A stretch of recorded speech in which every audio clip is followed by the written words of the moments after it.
If you have created an online attendance document using Google Sheet, do not do this manually. Like for example, the first student, say present, present, absent on Wednesday, present, present, and count the number of presents and put 4. This can be tedious and long-winded, especially if your data set is too big. Let me show you a more presentable way to do this and more productive way. First, we're going to put a checkbox on all the students for the 5 days. So select the area and click on Insert, Checkbox. That you will create a checkbox for every student here.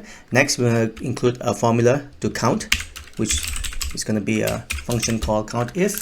Then you select the cells of that row, and we're looking for true, indicating a check on a checkbox. If you hit enter, and now if you start to put a check, it will count the checkbox for you for present.